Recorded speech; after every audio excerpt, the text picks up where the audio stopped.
अगर आपको हमारी वीडियोस पसंद आती हैं तो चैनल हुमाज़ मेन्यू को सब्सक्राइब और वीडियोस को लाइक करना मत भूलिएगा। बिस्मिल्लाहिर्रहमानिर्रहीम, अस्सलाम वालेकुम। कैसे हैं आप सब? उम्मीद है आप सब खैरियत से होंगे। आज मैं लबे शीरी बना रही हूँ, जो कि ईद पे एक और अच्छी मीठी रेसिपी है शीर खुरमे के अलावा। बहुत मज़ेदार रेसिपी है, ज़रूर ट्राई कीजिएगा।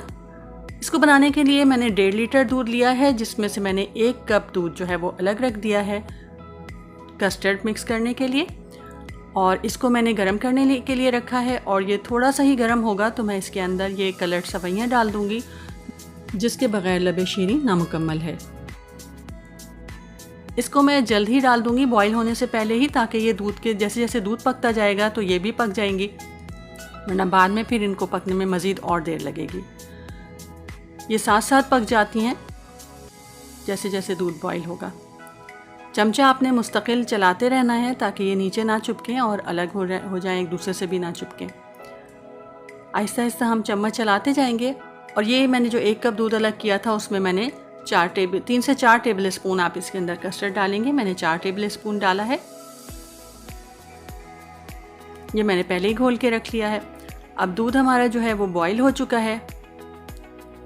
अब दूध के बॉईल होने के बाद मैं आंच को थोड़ा और स्लो करूँगी, और ये मैं 5 टेबल स्पून भर के इसके अंदर चीनी के डाल रही हूँ। मैं थोड़ा सा 2 से 3 टेबल स्पून कंडेंस मिल्क भी डालूँगी, इसलिए मैंने थोड़े से कम रखा है। आप अपने टेस्ट के अकॉर्डिंग शक्कर रखिएगा। अब ये जो 1 कप दूध मैंने बना के रखा था कस्टर्ड डाल के, ये मैं आहिस्ता आहिस्ता इसके अंदर डाल दूँगी। और अब हम इसकी थिकनेस चेक करेंगे। आहिस्ता आहिस्ता इसमें चम्मच चलाते जाएंगे और ये थिक होता जाएगा। और सवैयाँ भी देखें हमारी थोड़ी बॉईल हो गई हैं, तो ऊपर आनी शुरू हो गई हैं। अब ये मैंने 2 से 3 टेबल स्पून जो कंडेंस्ड मिल्क रखा था मेरे पास, वो इसके अंदर डाल दिया है। यानी मैंने 5 टेबल स्पून के करीब जो है भर के चीनी डाली है, और 3 टेबल स्पून के करीब मैंने कंडेंस्ड मिल्क यूज़ किया है। आप अपने टेस्ट के अकॉर्डिंग कम ज़्यादा कर लीजिएगा।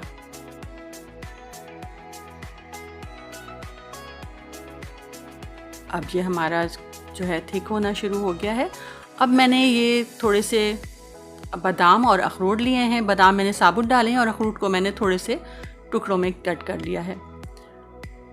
ये इसके अंदर इसी तरह डलते हैं और मज़े के लगते हैं क्रंची मुंह में आते हुए। आप जो भी आपके पास अवेलेबल हो डाल सकते हैं। अब इसको भी हम अच्छी तरह से मिक्स कर लेंगे और आहिस्ता आहिस्ता चम्मच चलाते जाएंगे। अब हमारा कस्टर्ड जो है वो बिल्कुल तैयार हो चुका है, थिक हो चुका है। अब हम इतना चूल्हा बंद कर देंगे और इसको ठंडा कर लेंगे। ठंडा करने के वक्त भी आप इसको जो है वक्फे वक्फे से चम्मच चलाते रहें, ताकि ऊपर इसकी बलाई ना जमे। अब मैंने ये 1 से 1.5 कप के करीब जो है वो फ्रूट कॉकटेल लिया है, और उसके अंदर आधा कप या 100 ml के करीब मैंने इसके अंदर जो है वो क्रीम मिक्स कर दी है। डेयरी क्रीम या कोई सी भी थिक क्रीम आप यूज़ कर सकते हैं। अब ये मैंने कस्टर्ड ठंडा होने के बाद इसके अंदर मिक्स कर दिया है, और अब हम चम्मच चला के इसको अच्छी तरह से मिक्स कर लेंगे।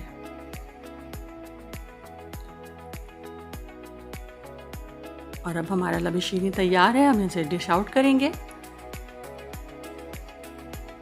और ये जेली है जो कि मैंने ऑरेंज जूस से अनफ्लेवर जो है वो जेलेटिन डालकर बनाई है। इसको मैं इसके अंदर डाल रही हूँ। आप कोई सी भी जेली यूज़ कर सकते हैं। थोड़ी सी मैं इसके अंदर डाल के मिक्स करूँगी, और कुछ मैं ऊपर डेकोरेशन में यूज़ करूँगी।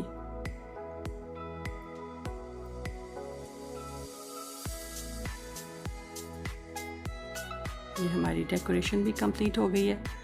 अब ये जो है मैं थोड़े से बादाम और पिस्ते ऊपर से गार्निश कर रही हूँ, और एक सिंगल सर्विंग भी मैंने बनाई है। ज़रूर ट्राई कीजिएगा इस रेसिपी को, बहुत मज़े की है। अल्लाह ताला आपको बहुत अच्छी खुशियों भरी ईद नसीब करे। रेसिपी पसंद आए तो लाइक ज़रूर कीजिएगा, चैनल को सब्सक्राइब कर लीजिए।